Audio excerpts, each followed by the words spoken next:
economista Marco Flores, mil disculpas por la espera. Yo pido disculpas personalmente. Pero bueno, pues imagínense, ¿no? Tantas cosas que se vienen en la cabeza, tantos análisis, tantas visiones, después de esta decisión del pueblo ecuatoriano que básicamente sí, ¿no? Sí nos toma un tanto de sorpresa esos resultados, ¿no? Esa brecha tan grande que dejó el país con el gobierno, sin duda alguna, aún nos resuena en la mente y nos deja muchas preguntas. Mónica, ¿cómo está Mónica? Carlita, ¿cómo está Jaime? Buen día. Un gusto saludarles a ustedes. Me alegro de que Ramiro haya estado en el programa de ustedes. No pude escuchar sino la última parte. Pero como hombre inteligente y culto que es, estoy seguro que habrá presentado razonamientos muy válidos, como siempre lo hace. Aquí estoy a la orden de ustedes, con gusto. Economista, bueno, después de la elección del pasado domingo 26 de noviembre, ¿qué va a pasar una vez que el gobierno ha sido derrotado? Aunque no lo reconoce, pero ha sido derrotado el gobierno. Sus altavoces, sus voceros, como querramos decirles a las personas que lo defienden, dicen que no ha sido derrotado, porque es simplemente una consulta y el presidente de la República no estaba en la papeleta. Y que de seguro si el presidente está en la papeleta, ellos ganan una elección. O sea, ellos no reconocen al presidente de la República, ha cogido, al día siguiente se mandó cambiar a los Estados Unidos, sin saber el pueblo ecuatoriano qué hace el presidente en los Estados Unidos. Por ahí dicen que está pidiéndole disculpas o perdón al presidente Donald Trump por haber sido derrotado en las urnas, porque el presidente Noboa le había dicho que iba a ganar esa consulta popular con el 60 o 70%. ¿Qué va a pasar después? Bueno, yo discrepo un poco de ese análisis, ¿no? Muy propio de los ecuatorianos. A mí me parece que lo que la gente ha hecho el día domingo es expresar una rabia o una discrepancia contenida durante largo tiempo. Porque ¿cuál es el único medio que tiene la gente para decirle al gobierno si está contenta o no está contenta, satisfecha o insatisfecha? Cuando se acerca a dar su voto. Y estas han sido las primeras elecciones luego de la elección presidencial. Entonces es la primera vez que la gente puede expresarle lo que está sintiendo, lo que está sufriendo, en este caso de los ecuatorianos. Me parece que en ese voto mayoritario, prácticamente 60 contra 40 de la gente, se ha expresado una queja fundamental a la destrucción de los servicios públicos, a que la gente se muera sin atención a su salud, que no tenga acceso a una razonable red de salud pública, por lo menos, a la inseguridad en que vive, al incremento del IVA, a la brutal inseguridad que existe en el país, al incremento del precio del diésel con una compensación parcial y temporal que llega a un sector, pero que deja al resto de la gente por fuera de la compensación, a una economía destruida. La economía ecuatoriana literalmente está destruida. El presupuesto del Estado es un Frankenstein bastante mal hecho. Y mientras uno más mira las cifras del presupuesto del Estado, uno más se asusta, porque el Ecuador no va a ninguna parte con eso. Luego, este es un país donde hay una división fundamental entre el correísmo y la derecha, y en este caso la extrema derecha del país. Pero todos los demás estamos en el medio de esa división. También yo creo que por primera vez las organizaciones políticas y sociales de alguna manera les unió la misma convocatoria, que era la convocatoria por el no. Uno de los problemas que tenemos no solamente es la asamblea, no solamente es la situación económica, el terrible peso de la deuda pública, la inseguridad, etcétera, etcétera. Uno de los problemas que tenemos es la inutilidad virtual o real de las organizaciones políticas y de los partidos políticos en el Ecuador, que tienen una absoluta desconexión con la gente, no tienen conectividad con la gente. Por eso sacan menos del 1% en las elecciones. Entonces creo que por primera vez se han aglutinado buena parte de estos sectores bajo la misma bandera, bajo la bandera del no. Ahora, ¿qué va a pasar aquí? Es difícil saberlo. Creo que depende de la gente, dependerá de la gente y dependerá de lo que haga el gobierno. El gobierno no es manco y tiene muchos poderes y alternativas para tratar de recuperarse. A mí me resulta muy difícil entender cómo un gobierno, con todos los apoyos nacionales e internacionales que tiene, controlando el poder económico, el poder mediático, el poder tecnológico, es decir, controlando el poder político, controlando todos los poderes, maneja de manera tan deplorable la economía de la que depende la gente. Me resulta muy difícil de entender. Y por eso es que la gente no tiene servicios, la gente no recibe ayuda. Las estadísticas y las cifras que nosotros estamos produciendo todos los días demuestran que más del 60% de la población ecuatoriana no le alcanza el dinero para cubrir la canasta familiar básica mensual. No la puede cubrir en su totalidad, más del 60%, un poco más de los 3 primeros quintiles o los 3 primeros quintiles de la población. Eso es una tragedia en cualquier país, porque la canasta familiar básica es eso, la canasta de bienes esenciales para apenas sobrevivir. Y el Ecuador lleva así 8 años. Entonces, me resulta increíble que se siga manejando la economía, se siga manejando las políticas públicas de la forma tan terrible en que se lo hace, pudiendo cambiarlas y pudiendo ofrecer buenos resultados para la gente y para el propio gobierno. Si de aquí en adelante, cosa que yo creo muy difícil por los nombramientos o los cambios de nombramientos que he visto en las últimas horas, si de aquí en adelante el gobierno tiene otra estrategia en el manejo de la economía, en el manejo en general de las políticas públicas, se puede recuperar y le puede ofrecer algo al menos de bienestar a la gente. Me parece muy difícil que lo haga porque yo creo que están muy marcadas las posiciones. Entonces la pelota quedará boteando en la mitad, es decir, donde estamos todos los demás, que no estamos en los extremos. No hay mucha esperanza, economista. Ni en el correísmo, ni en la extrema derecha. Economista, ahí. Pero solamente con el simple hecho de escuchar a la vicepresidenta María José Pinto, que le han dado el cargo de ministra de Salud, no sé qué experiencia tenga en salud la señora ministra, de pronto tendrá alguna maestría en salud pública. No hemos escuchado o en gerencia en temas de manejo de salud, pero en todo caso ya la escuchamos ayer o antes de ayer, que ha solicitado un informe de cómo están los hospitales. O sea, 2 años después de gobernar el país, recién quieren enterarse de cómo están los hospitales. O sea, ¿quién ha estado gobernando el país, economista? Eso es bastante lamentable que este gobierno, 2 años después, esté recién queriéndose enterar de los problemas que tiene el Ecuador. Si aquí en el país hubiera racionalidad y la bronca de los unos contra los otros no fuera tan profunda ni tan permanente, esta debería ser la hora en que, por ejemplo, la Asamblea Nacional, el gobierno y los diferentes partidos se dediquen a reconstruir el país. Se necesitan reformas importantes a la Constitución, reformas importantes a las leyes. No porque yo crea que las reformas a las leyes hacen producir más papas, más bienes, más servicios, más lechugas, más camisas, sino porque creo que es fundamental un marco referencial dentro del cual se tienen que desenvolver las actividades. Yo en los próximos 2 días, probablemente mañana o el domingo, voy a presentar una propuesta a la Asamblea de algunas reformas que yo creo que son cruciales. Y ojalá las lean, las critiquen, digan lo que quieran, pero sobre todo entren en conciencia de que el Ecuador no puede seguir así. No puede ser que la gente, la inmensa mayoría de la gente, este 60% de la población, siga recibiendo la paliza diaria que está recibiendo. Y que la bronca, le alcancé a escuchar a Ramiro algo que es verdad, no, fue Mónica. El gobierno, con gran astucia, le sube al ring al correísmo, y concretamente al expresidente Correa.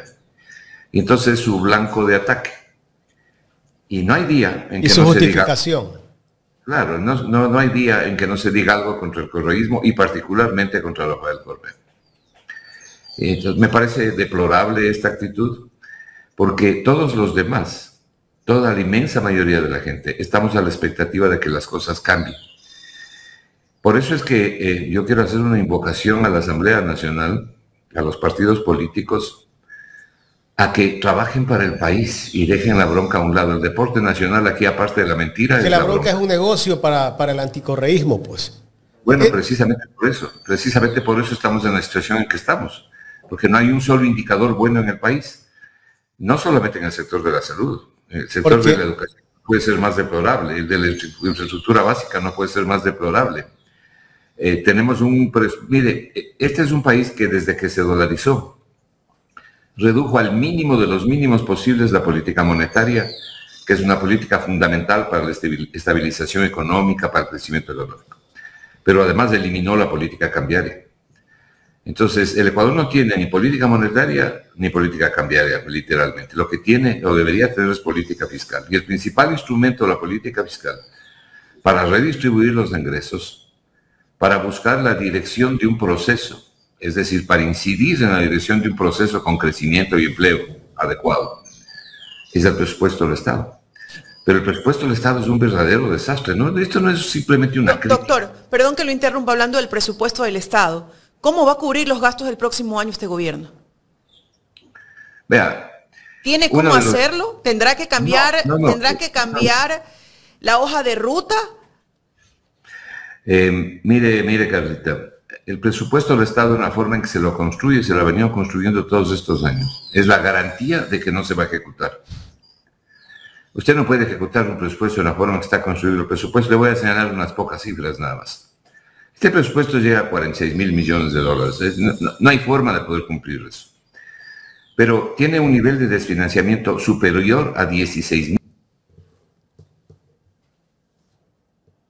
Se congeló. Esperemos que sea. Superior a 16.000, imagínense.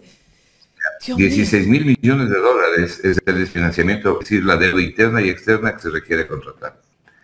Claro, esa es la deuda bruta. Una parte sirve para pagar vieja deuda que se cumple y la otra parte sirve para el gasto del presupuesto del Estado. Ahora bien, aparte de eso, este año tenemos que pagar. ¿Cuánto tenemos que pagar? Ya que estamos hablando de la deuda. ¿Cuánto tenemos que pagar en capital, intereses y otros? Estoy dando cifras del presupuesto general del Estado. Tenemos que pagar 14.800 millones de dólares.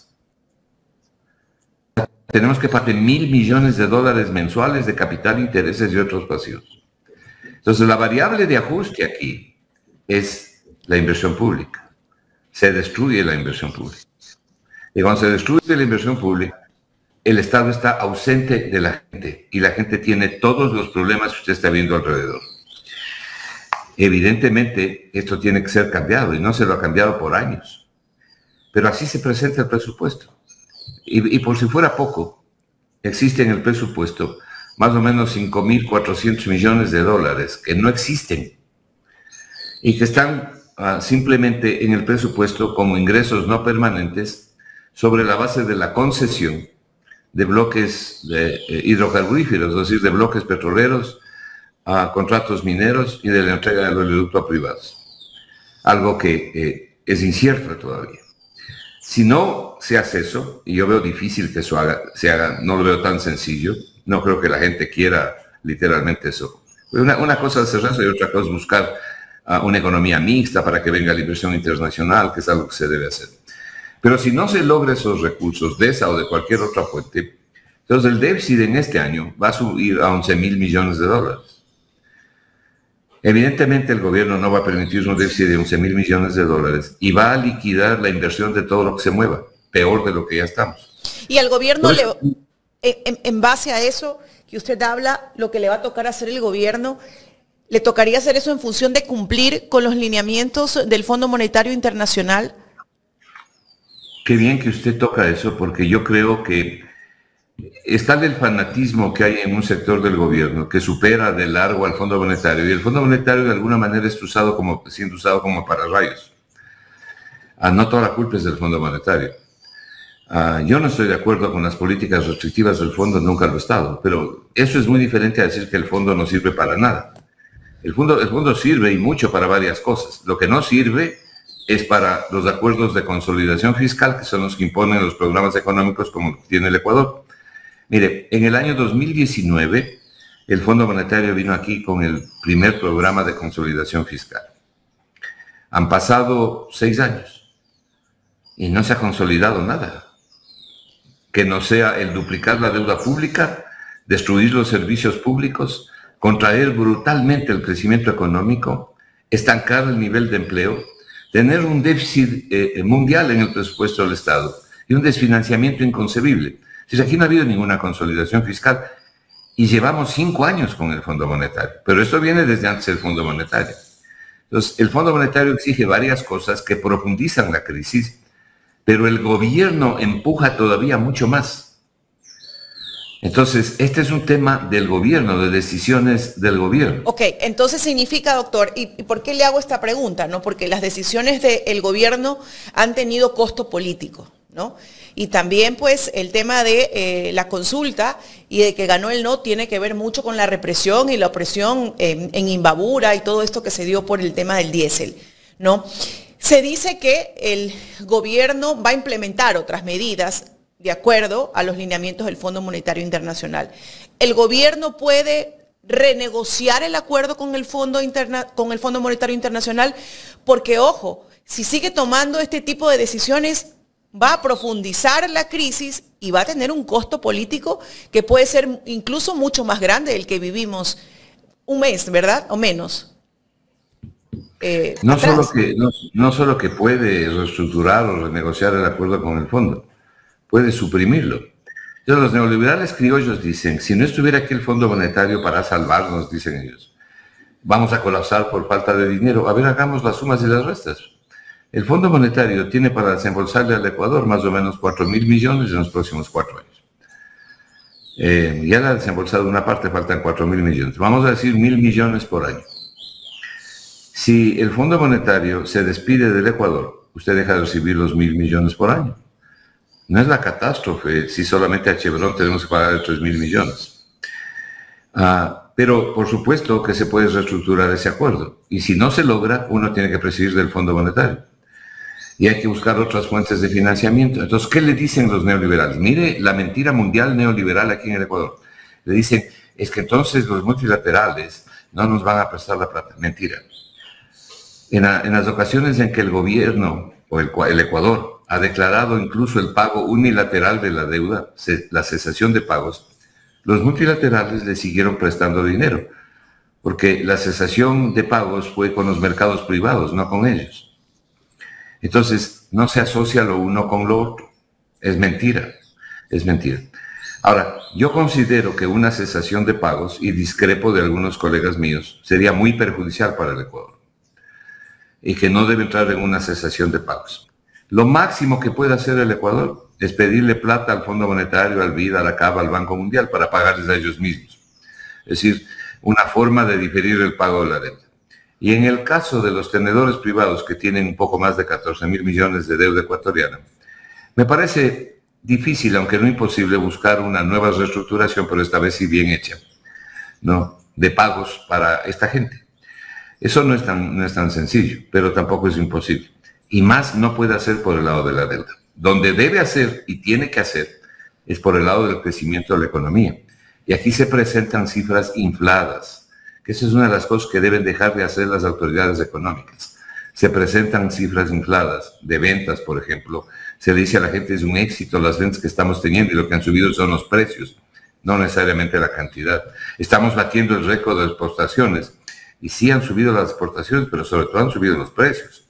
El precio del café, del cacao, más que se duplicó. El precio del camarón también subió, el precio del banano subió. El Ecuador sigue siendo un exportador primario de 4 o 5 productos. No tiene ningún proceso realmente importante de industrialización. La productividad de los ecuatorianos es probablemente la peor junto con Bolivia en América Latina. Nuestra productividad es menos del 30% de la productividad de la Unión Europea. Entonces aquí hay bastantes cosas que hay que hacer. La Asamblea, en lugar de estar enfrascada en las cosas que esté enfrascada y que al Ecuador no le sirven absolutamente para nada, debería hablar con los diferentes actores políticos y producir de manera inmediata las reformas que el Ecuador requiere. que son algunas, pero no se hace nada de eso. Entonces, ¿cómo vamos a mejorar? ¿Cuándo vamos a mejorar? Viviendo de la deuda. Imagínense lo que es conseguir 16.000 millones de dólares de este año de deuda en un presupuesto de 46.000, que las autoridades económicas, por llamarlas así, autoridades económicas, pero en economía no son ninguna autoridad, pero las autoridades económicas saben que es un presupuesto que no se puede cumplir. 46.000 millones, imposible, no hay con qué. Entonces, ¿quiénes somos los realmente perjudicados? Todos los que estamos en la mitad, los que estamos fuera de la guerra, pero afectados por la guerra. Y ese es el cambio que hay que hacer. Ahora, el gobierno es un actor importante en esto. Los partidos políticos, las organizaciones, la asamblea son actores importantes. La prensa honesta son actores importantes.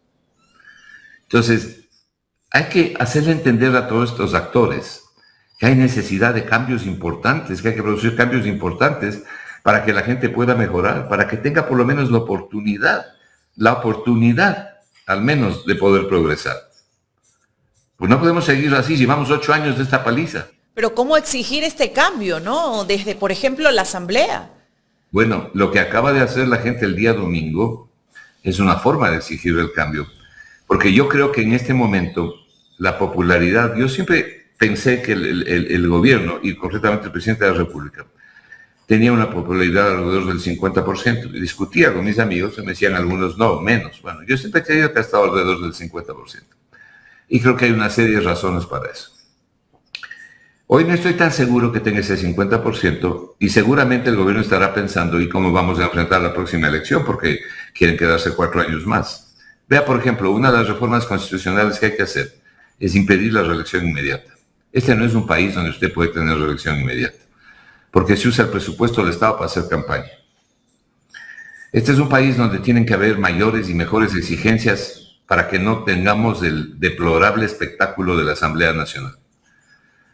Usted tiene que exigir un cumplimiento mucho más estricto de requisitos para ser asambleísta, para ser alcalde, para ser prefecto, para ser presidente, vicepresidente. ¿Usted cree que un chico de 18 años esté en condiciones de ir a hacer leyes que luego se van a aplicar en este país? Pero eso es simplemente una responsabilidad brutal, por señalarle algunos cambios. Es necesaria una reforma laboral, pero una reforma laboral inteligente que no precarice el trabajo y no maltrate a los trabajadores, tampoco permite abusos de ningún lado, pero ayude para fortalecer la contratación laboral.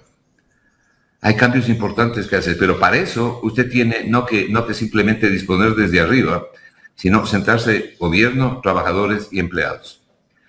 El presupuesto del Estado, por ejemplo, debe haber una disposición que determine que al menos tiene que ejecutarse un 90% del presupuesto del Estado, bajo la responsabilidad de sus administradores. Le estoy señalando algunos cambios que se requieren.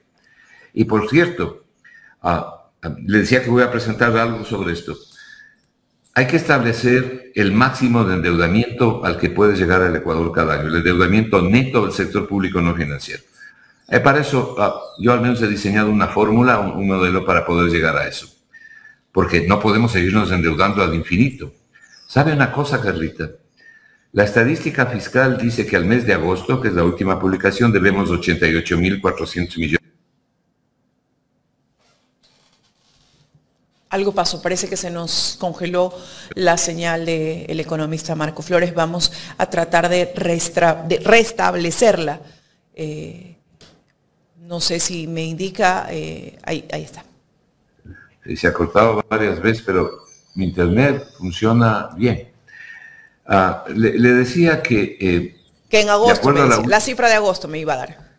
La última publicación del Ministerio Pública es 88.400 millones al mes de agosto. 2 meses de atraso, inconcebible, pero a agosto.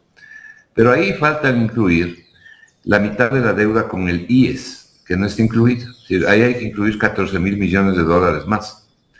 Si usted incluye los 14.000 millones de dólares más, en realidad el capital que estamos debiendo son 102.000 millones de dólares. De deuda. De deuda. ¿Y cuánto es el PIB ahorita? Y ahí yo no estoy incluyendo los intereses y recargos que el Ecuador tiene que pagar, por ejemplo, solo al Fondo Monetario. tenemos que pagarles casi 1.500 millones de dólares anuales. En y el Fondo Monetario nos cobra capital, intereses y recargos, casi le pagamos 7%. Bueno, imagínense usted... Economista, perdón que interrumpa y lo desvíe del tema. ¿Por qué seguimos endeudándonos con el Fondo Monetario Internacional? ¿No hay otras opciones para créditos? Es que también estamos endeudándonos con esas otras opciones. Pues, y ahora necesitamos 16.000 millones de dólares el próximo año. Entonces nos endeudamos con la CAF, con el BID, con el Banco Mundial. Parte de esa deuda a es para China financiar. También le debemos, ¿no? A China ya no debemos mucho, pero sí le debemos. Una de las cosas que deberían hacer es entregar Coca-Cola Sinclair 20 años a los chinos, antes de que colapse por la erosión, ¿no? Y veo que los chinos están ofreciendo hacerse cargo de la administración de Coca-Cola Sinclair. El Ecuador no lo ha hecho y mire cómo han avanzado los problemas. Hay que hacer una reestructuración, una reorganización del Estado. ¿Pero usted no cree que ahí hay un propósito, boicotear esa obra porque fue construida en el gobierno de Rafael Correa? Y lo que quieren es verla que se destruya. Para decir, ve, eso hizo el correísmo. Elefante blanco no funcionó. No creo eso por una razón. Porque si la obra se destruye, perdemos el 30% de la energía. Entonces, pero no han hecho los muros de contención para evitar el colapso. Bueno, por eso mismo le estoy diciendo que deberían entregarle a los chinos que construyeron, que están ellos, he visto en la prensa, que están proponiendo que se les entregue a ellos. No sé cuáles serían las funciones. Pero por lo menos desde el enunciado me parece que habría que hacerlo y buscar las condiciones más favorables o las más justas para el Ecuador. Pero Coca-Cola Sinclair nos da el 30% de la energía. Dejaríamos al país sin el 30% de la energía el rato que colapse eso. Y no tenemos fórmula de reemplazar. Pagamos una fortuna de la energía que compramos de Colombia. Es 4 veces más cara de la que tiene el Ecuador. Entonces, el mensaje que yo trato de transmitirles a ustedes es que no podemos seguir así. Que el gobierno, los actores políticos, la asamblea, los partidos, las organizaciones, deben entender que no podemos continuar así. Y que hay cosas que se deben y se pueden hacer, pero para poderlas hacer necesitamos un mínimo de coherencia entre todos los actores políticos para generar los apoyos que se requieren. Y eso es lo que no tiene el Ecuador. Y los platos rotos los está pagando sobre todo la gente. Ese 60% de la gente que literalmente no le alcanza la plata para comer lo básico. Economista, ¿en qué se ha invertido toda la deuda que se ha adquirido desde la época del expresidente Lenín Moreno hasta la actualidad? ¿Dónde está esa inversión? Bueno, esa deuda fundamentalmente ha ido al gasto corriente, una parte ha ido para pagar vieja deuda y parte importante ha servido para restituir a la plata que ha salido del país. Del país ha salido mucho dinero, se ha ido al exterior. ¿Usted conoce algún exportador que no tenga la plata en el exterior? No, yo no estoy criticando por esto, pero le estoy diciendo, igual los importadores, la mayoría no tienen el dinero aquí. ¿Y sabe por qué? Porque no tienen confianza y no tienen seguridad. No tenemos inversión extranjera, ni directa ni indirecta. Y la inversión nacional está atascada. O sea que el mismo Noboa tiene la plata afuera. No solamente él, pues, no. Es decir, pero es un exportador más. Claro, los exportadores en general, ecuatorianos, tienen el dinero en el exterior. Es más, en el comercio exterior, ellos utilizan sus recursos en el exterior, tanto los exportadores como los importadores, para gestionar su comercio exterior. Todos lo hacen. Lo que pasa es que este es un país que no ofrece garantías. No ofrece garantías porque tiene mala economía. Y algo que es fundamental, no tiene institucionalidad ni tiene verdadero Estado de Derecho.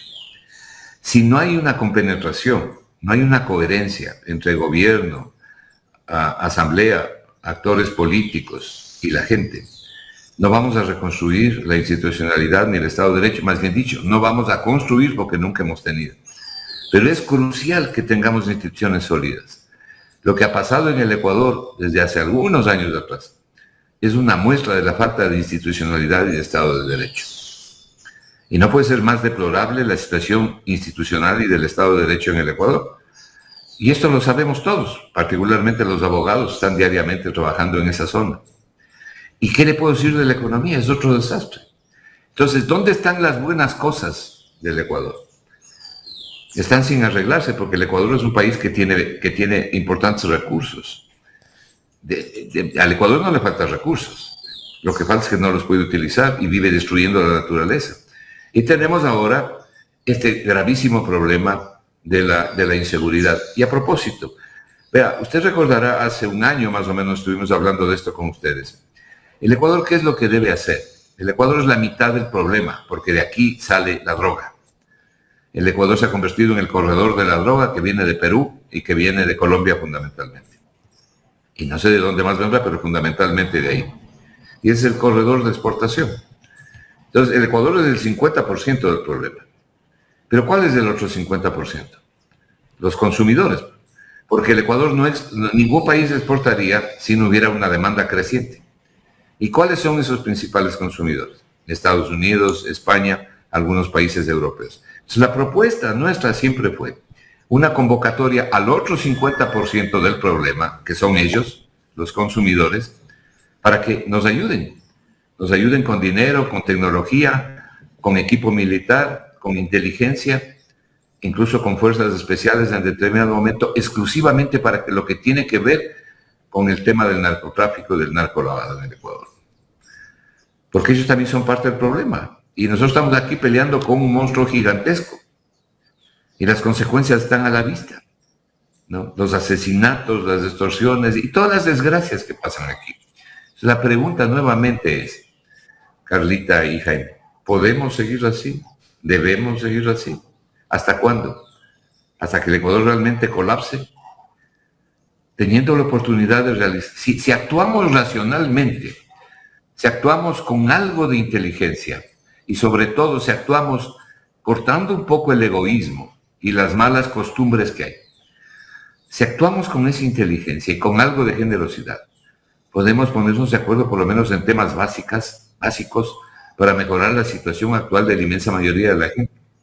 Entonces aquí hay una derecha muy fuerte a la que le importa un pepino el resto de la gente, porque a ellos no les afecta.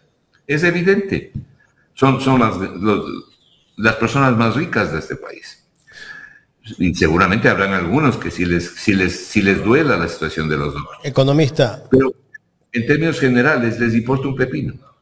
¿A quién le debe importar? A la gente y al gobierno, para poder cambiar las cosas. A la prensa libre e inteligente como ustedes. Economista, tengo un mensaje de un superchat de John Zurita. Dice, el dinero de deuda externa se usa para gastos corrientes.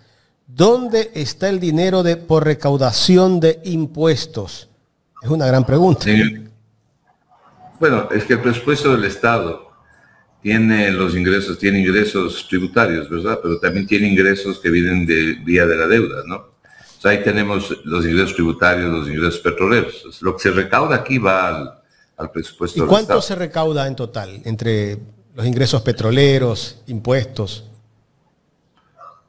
Bueno, tendría que ver la cuenta de ahorro de inversión, que no lo tengo a la mano. Si me espera un minuto le puedo decir. No hay problema. Y lo otro, economista, que sí también sería bueno saber, el dinero que no se usa de los ministerios, pues hay ministerios que no llegan ni al 30% al año. Ese dinero me imagino que va nuevamente a la cuenta del Banco Central, ¿no? O al Ministerio de Finanzas. Pero déjeme explicarle alguna cosa sobre eso. Primero, los ingresos totales del presupuesto 2026 son 30.120 millones, ¿ok? De ahí tenemos ingresos permanentes. Dentro de los ingresos totales tenemos ingresos permanentes y tenemos ingresos no permanentes. En los ingresos permanentes tenemos 21.680 millones de dólares. ¿Qué están en los ingresos permanentes? Están los impuestos, las tasas y contribuciones, están rentas y multas, transferencias corrientes y otros ingresos. Básicamente aquí están los impuestos en los ingresos permanentes. Y en los no permanentes, mire lo que pone la ministra en los ingresos no permanentes para el año 2026. Pone 8.440 millones de dólares. Dentro de este valor están ventas de activos, 6 millones. No importa, es una cifra pequeña. Pero luego pone transferencias de inversión 8.434. Cuando uno comienza a investigar en el presupuesto del Estado que hay en estas transferencias de inversión, hay como 5.400 millones puestos aquí sin que existan. Esta plata no existe. Entonces la explicación es que esto va a venir de la entrega de los campos petroleros, de los bloques hidrocarburíferos, mineros y de la entrega del oleoducto, cosa que está por verse. Privatización de empresas estratégicas.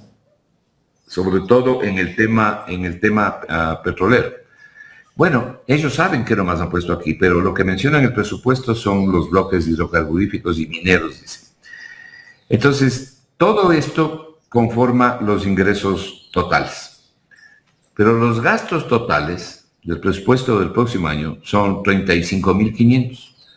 Entonces, si usted resta de los ingresos los gastos totales de 35.500, usted tiene un déficit de 5.400. Esto es lo que en el Ministerio de Finanzas se llama sobre la línea, o sea, los números que están sobre la línea, una línea que se pone con estos ingresos y estos gastos, está en la parte de arriba de la línea. Y bajo de la línea que está el financiamiento. Entonces usted necesita, y le doy la cifra exacta, para el año 2026, 16.054 millones de contratación de deuda.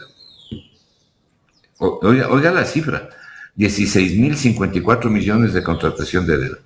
Sus ingresos, ¿cuántos son? 30.000 millones. Necesita conseguir 16.000 más, o sea, más de un 50%. ¿Se da cuenta de este desastre? Ahora, esos 16.000 millones, ¿de dónde vienen? La programación que ha hecho el Ministerio de Finanzas dice que de deuda interna, 7.800 millones, y de deuda externa, 7.400 millones. Y luego unos títulos valores que dicen tener ellos como por 800 millones. Entonces, imagínense la cantidad de deuda que se requiere.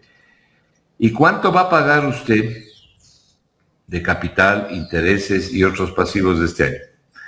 Solamente por amortización, o sea, por pagos de capital en el 2026, tiene que pagar 8.300 millones. Y luego tiene que pagar los intereses y otros pasivos. Sumadas estas tres cosas, tiene que pagar 14.000 millones. Pero el financiamiento que usted está pidiendo son 16.000 millones, pero 14.000 se van a ir en el pago de capital, intereses y otros pasivos. Esta es la tragedia del Ecuador. Entonces, ¿cuál es la variable de ajuste aquí? La variable de ajuste es prácticamente el destruir la inversión. Les voy a dar una cifra adicional. El plan anual de inversiones de este año, porque el del próximo año está calculado más o menos en lo mismo, es 2.500 millones. Es una lista de las inversiones que dice que va a hacer el Estado. 2.500 millones. ¿Cuánto ha desembolsado hasta el mes de agosto? ¿Cuánto ha ejecutado hasta el mes de septiembre? El Ministerio de Finanzas. ¿Sabe cuánto? De los 2.500, 300. De 2.600, 300. O sea, prácticamente cero. Usted me pregunta, ¿y qué va a pasar con la plata de las instituciones? Bueno, la plata de las instituciones la ha estado tomando el Ministerio de Finanzas y llevando a la cuenta única. Entonces, eso es lo que ellos llaman los convenios de liquidez. Los convenios de liquidez es, en definitiva, producir débitos en las cuentas de las otras instituciones públicas y poner la plata en la cuenta única del Ministerio de Finanzas para pagar los gastos, pero aún así no alcanza. Tienen registrado como 2.800 millones por pagar por convenios de liquidez que no han podido pagar. Por eso le digo, este es un presupuesto de retazos, ¿no? Como un Frankenstein. Frankenstein fue hecho de retazos y tenemos una situación muy difícil. Pero esta situación no se ha presentado este año. Esta situación viene de años, se viene arrastrando de años y no hemos hecho nada para arreglar. Y lo que estoy yo proponiendo es que nos pongamos de acuerdo para tratar de enderezar las cosas. Y para eso necesita que todos los actores estén dispuestos a enderezar las cosas. Creo que lo del día domingo fue una llamada de atención al gobierno, que quizá permita que el gobierno escuche un poco más a la gente. Porque si sigue así, en la próxima votación de lo que sea, cualquier cosa que se le consulte o cualquier votación, la gente va a ir en la misma dirección. Entonces aquí todavía las cosas están por ver. Y también hay que hacer un llamado a las organizaciones políticas, ¿no? Que son tan poco eficientes en el Ecuador. La mayoría de ellos no tienen ninguna conectividad con la gente, ¿no? Están silbando en otra esquina, ¿no? Mientras los problemas de la gente están aquí. Entonces hay cambios importantes que se deben y se pueden hacer y que nos puede ayudar sinceramente a mejorar y a mejorar sustancialmente. Pues es que yo creo que la próxima elección la puede ganar la presidencia un hombre o una mujer no contaminado con nada de esto y que le ofrezca al país trabajar, como decía el profesor Kenneth Galbraith, un brillante economista canadiense-americano, profesor de Kennedy, a favor de lo que funciona, sin los dogmatismos neoliberales, sin la destrucción neoliberal, sin los dogmatismos de las finanzas públicas, pero con responsabilidad pública. Impulsar lo que funciona para que la gente pueda mejorar, para que la gente tenga posibilidades de progreso, pueda curarse, educarse, tener una mejor calidad de nutrición, una mejor vivienda. Y sabemos perfectamente cuáles son esas cosas, pero nada de eso se hace. El Ecuador está dividido y muy mal dividido, porque esta es una guerra interna. Aquí hay la guerra esta interna con las pandillas, las mafias, pero también hay la guerra interna entre los ecuatorianos. Hay que dejar además de normalizar la mentira aquí se ha normalizado y la gente acepta la mentira. Y sabemos que es así. Entonces, son los cambios importantes que hacer. Ojalá este llamado de atención, porque este es un llamado de atención de la gente al gobierno. No, a mí nadie me puede convencer de que la gente no quiere cambios en la Constitución, no quiere cambios en las leyes. Lo que la gente le ha dicho, estoy en desacuerdo con usted, gobierno, por lo que está haciendo, y por eso estoy votando en contra. Yo, por ejemplo, yo no estoy de acuerdo en que con tan malos legisladores haya que darles plata del Estado a las organizaciones políticas. Yo no estoy de acuerdo en que con tan malos legisladores no se rebaje el número de legisladores. Sin embargo, voté todo no. Pero esa no es la solución tampoco, economista. No es la solución. Porque te ahorras al año con la mitad de los legisladores. ¿Cuántos millones? 10 millones al año. Es que no es eso. No, yo estoy hablando de un principio. Correcto. Yo no estoy hablando de la cantidad de dinero.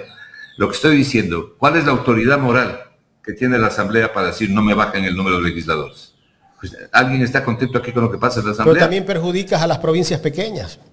No necesariamente. Y por último, le decía, yo no puedo estar de acuerdo con que les den plata, una parte de la plata que les dan, cuando no vemos los resultados, la gente no ve los resultados, y creo que ese es el enorme sentir de la población.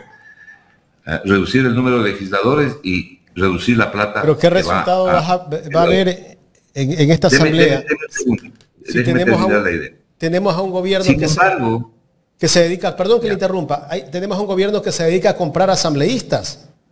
O sea, ¿quién ha venido criticando las... Pero perdón un ratito, ¿a qué asambleístas compran? A los sinvergüenzas. Ninguna gente decente se vende. Entonces, pero lo hace. Hay sinvergüenzas, pero también hay gente decente. ¿Y quién lo hace? El que habla de que tienen un gobierno manos limpias, que tienen un gobierno de un nuevo Ecuador. No, eso han hecho todos los gobiernos. Desde tiempos inmemoriales ha pasado eso, porque desde tiempos inmemoriales... Aquí yo creo, economista, perdón que nuevamente interrumpa, aquí lo que hay que hacer es una ley que asambleísta que se cambia de camiseta pierda su curul. Y cuando propusieron esa ley y votaron esa ley, quien primero se opuso y votó en contra fue el mismo gobierno, pues. Sí, pero creo que antes de hacer esa ley, primero hay que hacer una ley que cambie los requisitos para ser asambleísta, para ser presidente, vicepresidente, alcalde, prefecto, ¿no? Y ponga mayores exigencias.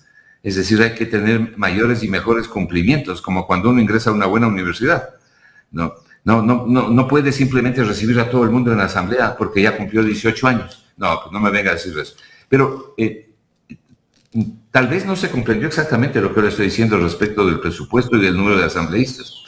Le decía que la respuesta que ha dado la asamblea no le invita a la gente a fortalecer el presupuesto.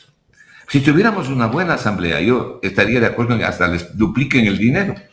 Si tuviéramos una buena asamblea, yo estaría de acuerdo hasta que se suba el número de asambleístas.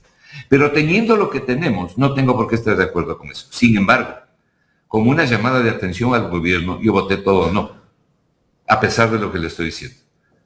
Como una llamada de atención. Y creo que mucha gente hizo eso, porque esa llamada de atención era decir, señores, necesitamos que ustedes cambien y que lleven adelante otras políticas. Uno de los graves problemas del gobierno es la improvisación de sus principales autoridades, es decir, su principal equipo de gobierno. Es una improvisación brutal, una improvisación, la que acabamos de ver en estos días nuevamente.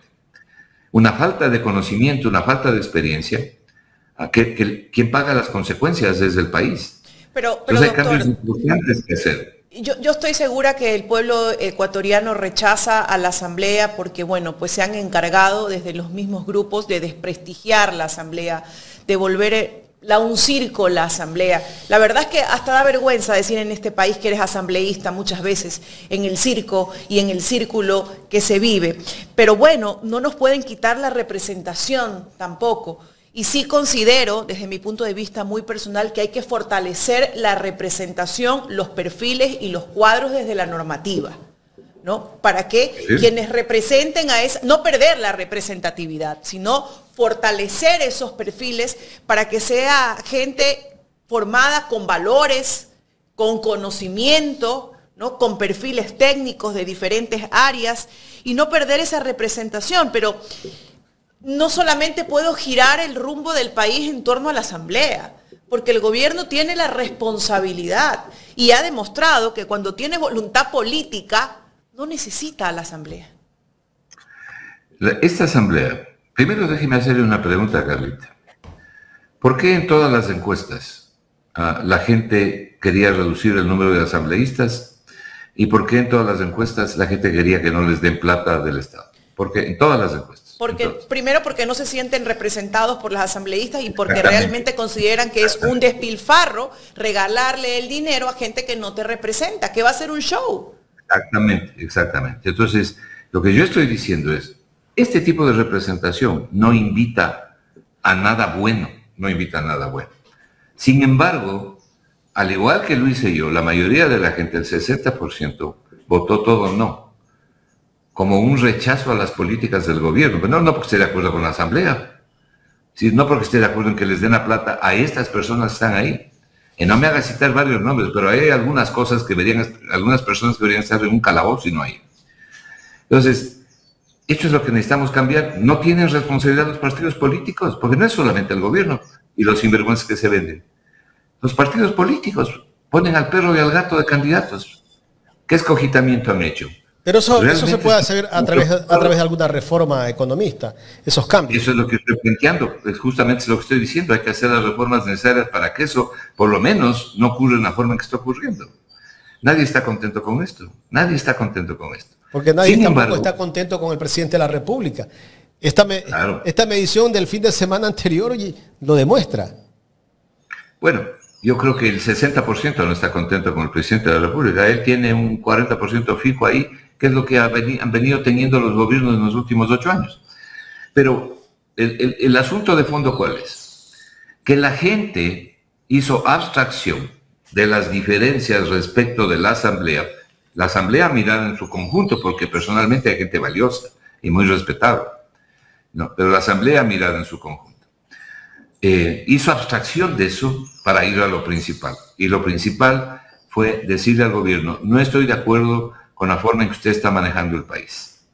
En donde siempre hubo, en cambio, mayoría en las encuestas, por lo menos en los últimos tiempos, fue en el tema de la base militar en el Ecuador.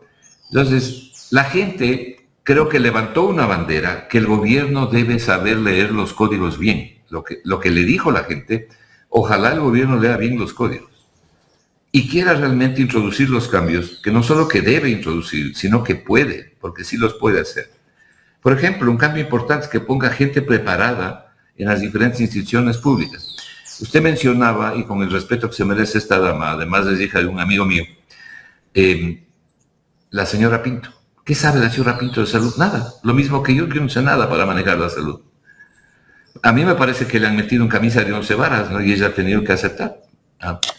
Ahí hay que poner gente experta en administración de salud, fundamentalmente. ¿A quién pone usted a manejar petróleos? A una persona que sepa de petróleos. Igual en medio ambiente. ¿A quién pone a manejar la economía? O sea, aquí se pone a puros empleados que no le ayudan a la gente, ni siquiera al gobierno, porque son empleados, o sea, todos sí.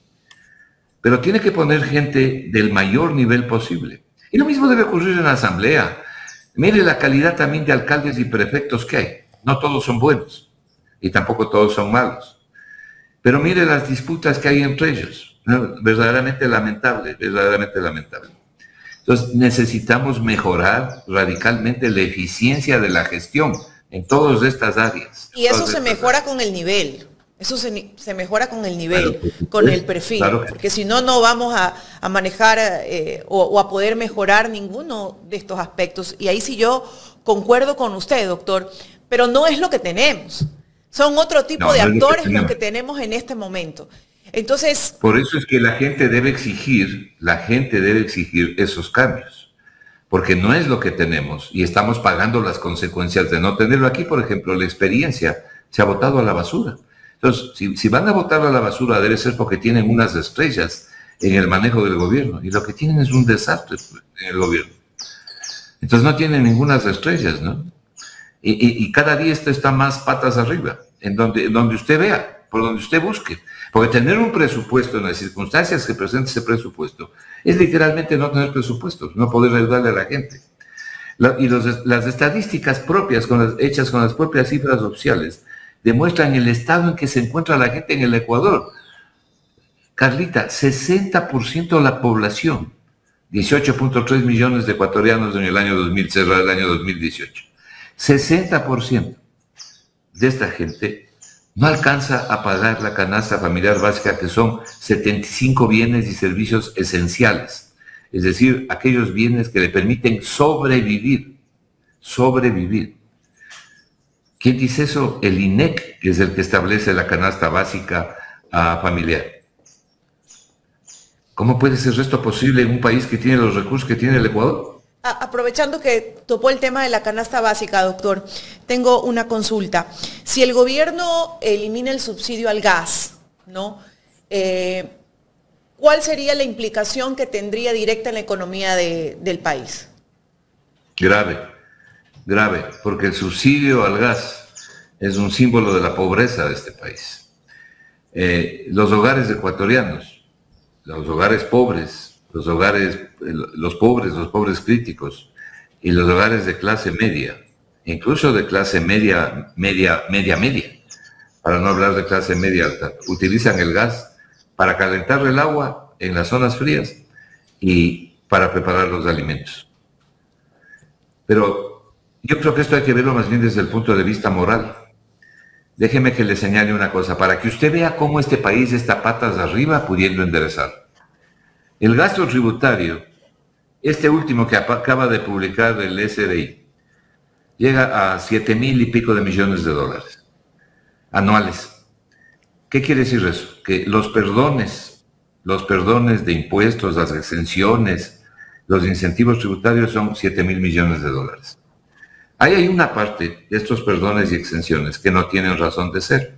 Entonces yo le puedo demostrar a usted que a las grandes empresas de este país, demostrar con las propias cifras oficiales, que a las grandes empresas de este país se les perdona más o menos 1.500 millones de dólares al año.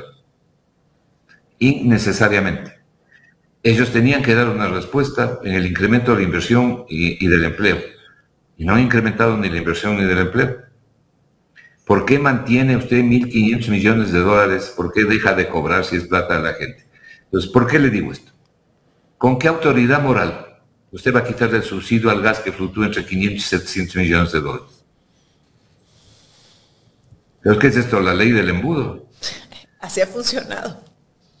No, entonces, claro, pero y le estoy hablando, otra de las cosas que yo estoy proponiendo en el documento que le mencioné, que les he mencionado, es una regulación y un control de las tales remisiones tributarias.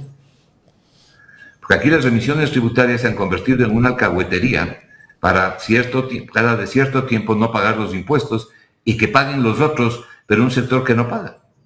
Entonces, el Estado no puede permanecer simplemente viendo los toros de lejos, porque eso le perjudica a la gente. Vean los cambios que son necesarios de introducir. El presupuesto del Estado debe tener límites, la deuda debe tener límites, pero límites reales, posibles, efectivos. Y hay que generar crecimiento económico.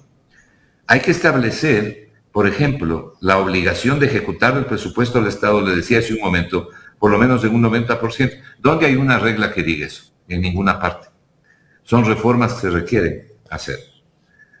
Son reformas que se requieren hacer. Pero entre otras. a mí me parece que es totalmente intencional aquello, doctor, la no ejecución. Claro, precisamente por eso hay que poner una regla. Totalmente intencional. Claro, esa es la política neoliberal, pues de reducir el Estado al mínimo, prácticamente aniquilar el Estado. Claro, eso es lo que ellos dicen y eso es lo que ellos predican, pero precisamente es lo que hay que impedirlo. En un país con el nivel de pobreza que tiene el Ecuador, pues el 60% de gente que no pueda completar la comida es realmente terrible. Y ese es el promedio, ¿no? Porque si usted va a los 2 primeros quintiles, es decir, cada quintil es 20% de la población, va a los 2 quintiles más pobres.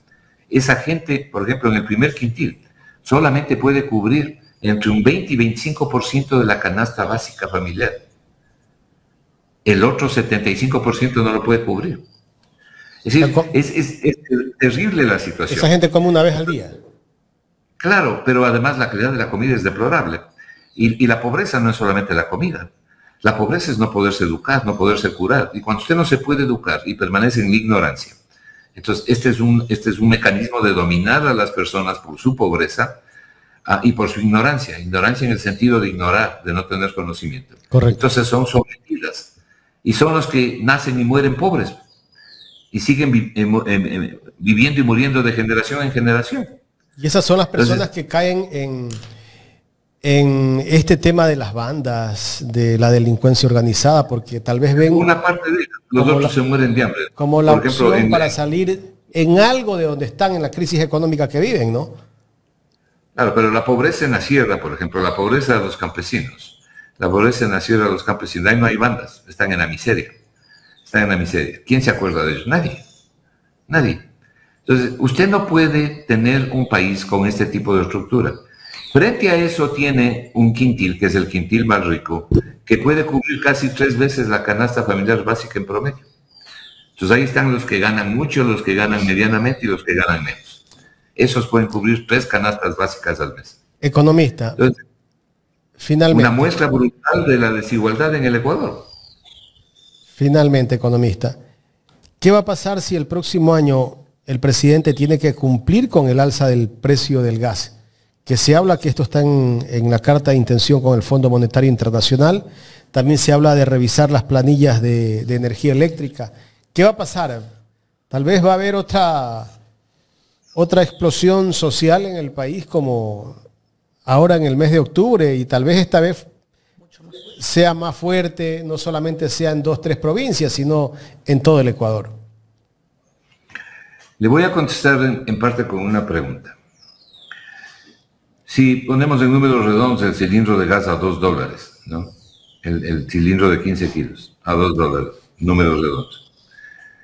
La gente que vive con $1.70 al día, es decir, $30 al mes, ¿cuántos cilindros consume al mes? Vamos a decir que consume uno.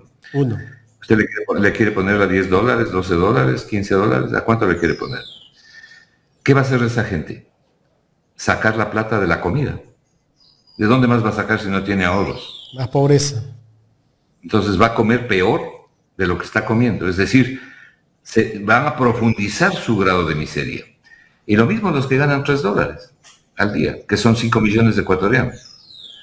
Y lo mismo los vulnerables, que son los que ganan menos de $10. Entonces, a esa gente le va a impactar. ¿Por qué? Porque el gas es un artículo de primera necesidad para preparar los alimentos. Mucha gente seguramente volverá a preparar con leña o carbón. Entonces, el gobierno debería pensar 2 veces eso. Primero, porque el impacto sobre la pobreza. Entonces, ahí van a salir los neoliberales a querer mirar eso en el índice de precios. Porque esa es la sinvergüencería, ¿no?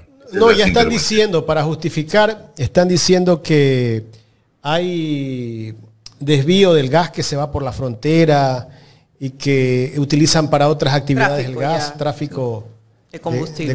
Y bueno, muy probablemente se vaya gas por la frontera, muy probablemente. Sí, pero es un mínimo. Pero ese no es el argumento para darle una paliza a la gente pobre del Ecuador. Por último, es uno de los costos así que hay que decían asumir. del diésel.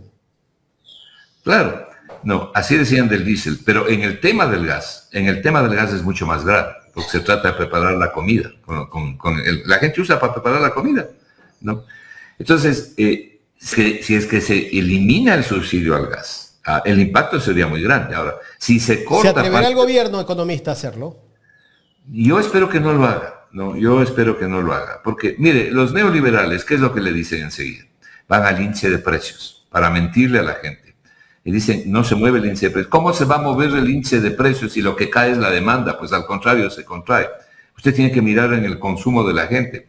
Entonces la gente lo que hace es que destruye su su precaria calidad del consumo o lo reduce porque no tiene ahorros. O aquí habrán neoliberales que piensan que la gente que vive con $1.70 al día o con $3 al día está ahorrando una parte del dinero. Economista, y súmele el gobierno va a quitarle esta compensación a los transportistas, porque eso lo anunció el gobierno que era solo por 8 meses y que después los municipios se hagan cargo de esa compensación. ¿Va a subir el precio del transporte también para el próximo año si no le dan la compensación? De seguro. Pero evidente, los municipios ¿cómo van a pagar entonces? Evidente que va, si es que sucede lo que usted acaba de decir, es evidente que va a subir el costo del transporte. Y no tenga la menor duda. No tenga la menor duda. Lo que se hizo fue morigerar el impacto inicial. Pero si después es juego libre en el transporte, los transportistas van a subir el costo, sin duda alguna. ¿Qué más van a hacer? Y los municipios no tienen tampoco el dinero para poder dar ese subsidio que ahora está dando el gobierno, o que temporalmente da el gobierno a los transportistas. Entonces, ¿a dónde cae el peso de la medida, el ajuste? En la gente. En la gente. Por eso es que usted tiene, y mire, nuevamente vale la pena repetir esta estadística, que es del Banco Mundial, ¿no? Este es el país con el tercer salario nominal más alto de América del Sur, pero es el país con la capacidad adquisitiva más baja de América del Sur. Entonces, quiere decir que los ecuatorianos con su salario son los que menos compran en América del Sur junto con Bolivia. O sea, terrible. Y así llevamos 8 años. Pero nos viven diciendo que Ecuador tiene uno de los salarios más altos de la región, que incluso lo intentan bajar. Bueno, en términos nominales sí es verdad, tiene el tercer salario más alto de la región, en términos nominales, luego de Chile, Uruguay, ¿no? Y a veces de Costa Rica, pero sobre todo de Chile y Uruguay. Estamos en tercer lugar, pero en cambio en poder adquisitivo, en la capacidad de compra, estamos al último. El Ecuador es el que menos capacidad de compra tiene porque no le alcanza la plata a la gente, por el costo de las cosas aquí. Entonces, los salarios, por ejemplo, en Perú o en Colombia son más bajos que en el Ecuador. Pero los peruanos y los colombianos compran más con ese salario más bajo que lo que compran aquí los ecuatorianos. Entonces, esta es la deplorable capacidad adquisitiva que hay aquí. Y nada de eso, y nada se hace para poder cambiar. Nada se hace para tomar medidas y políticas económicas que vayan en la dirección correcta. Y fundamentalmente tiene usted que concretarse a 4 sectores. A 4 sectores. Salud, educación, seguridad, obra pública. Concretarse ahí es donde hay que poner la plata. Pero no, vamos a pagar 14.300 millones de dólares de deuda. ¿Por qué? Es decir, lo que no podemos decir es, no vamos a pagar porque vamos a tener un problema adicional. Pero por último, si ya no puede pagar, no puede pagar. Ya no hay nada más que hacer. Pero por último, usted dice, levanta las manos y dice, ya no puedo pagar más. O sea, no, pues, economista, no se olvide que siempre nos viven diciendo que el riesgo país, ahora que subió el riesgo país porque el gobierno perdió las elecciones el domingo, y de ahí que el gobierno ha bajado, este gobierno, el riesgo país, como que la gente come del riesgo país. Claro, no, bueno, el riesgo país es uno de los becerros de oro de los neoliberales, ¿no? Para que la gente pase adorando ese es uno de los becerros de oro, el otro, la dolarización. Porque la dolarización tiene cosas buenas, también tiene cosas malas, pero los ecuatorianos nunca piensan en las cosas malas de la dolarización y no podemos hacer nada porque estamos ya metidos en la dolarización. Lo que podemos es mejorar la economía para podernos defender de las cosas malas, pero no lo hacemos, profundizamos los daños. En parte por desconocimiento, por no saber lo que tienen que hacer, y en parte porque al no saber qué hacer, esas políticas económicas son absolutamente incorrectas. Ahora hemos llegado a un punto de endeudamiento que tenemos que dedicar una fortuna del presupuesto a pagar todos los daños del capital e intereses. ¿Responsabilidad de quién? de todos esos gobiernos que han pasado en los 8 años, porque le pueden decir lo que quiera Correa, pero Correa dejó en 40.000 millones la deuda pública, con la diferencia de que el incremento de la deuda que él produjo duplicó el tamaño de la economía, duplicó el PIB. En cambio, en los últimos 8 años lo que tenemos es una miseria de crecimiento del 0,5% del PIB. ¿Por qué? Porque lo que se han incrementado son los pasivos, pero no los activos. Pero grandes obras también dejó Correa, ¿no? Claro, por eso le digo que incrementó el PIB. No, cuando usted incrementa los pasivos y no incrementan los activos, es la diferencia entre pedirle al banco que le preste plata para hacer una casa a pedirle al banco que le preste plata para hacer una fiesta. Economista, queremos agradecerle por el tiempo para este análisis. Oh, encantado, les agradezco mucho a ustedes, un gusto saludarles. Que Dios los bendiga. Gracias, economista Marco Flores, ha sido pues un honor conversar con usted. Y bueno, hay que abordar estos puntos, ¿no? Porque lo que se viene para el Ecuador es muy difícil, es de mucho análisis. La realidad de lo que se viene, Carlita. Sí, va a ser un 2026 bastante difícil en temas económicos. El precio del gas, las planillas de luz, aumentan el precio del pasaje de los transportes públicos. Porque el gobierno ha anunciado que solamente es por 8 meses esa compensación que está entregando a los transportistas. Y si es que de pronto en diciembre lo corta, hasta diciembre ya no tengo plata. Ya en enero no están en el presupuesto para el próximo 2026. En enero vamos a ver un alza tal vez de, yo estoy adelantándome a los hechos, del precio del transporte. ¿Qué va a pasar, no? Y si ya en febrero, marzo también viene el machetazo en la eliminación del subsidio al gas. Oh, Dios mío. El gas sube a $10, la bombona a $15, $20, no sé cuánto. Nuevamente va a haber un alza. Los combustibles tienen que ir subiendo. El diésel tiene que ir subiendo porque eso va a ser progresivo. Hasta llegar al precio internacional. A $4.50. Hasta llegar al precio internacional y va a ser un incremento directo en la canasta básica familiar, que de por sí ya no se puede. La gasolina depende también de los precios internacionales. Déficit del presupuesto. ¿Cómo va a ser el país en el 2026? Sería bueno ir a la máquina del tiempo, como cuando el señor Rafael Cuesta hablaba de la máquina del tiempo, hizo de cómo sería el Ecuador en el 2026, ¿no?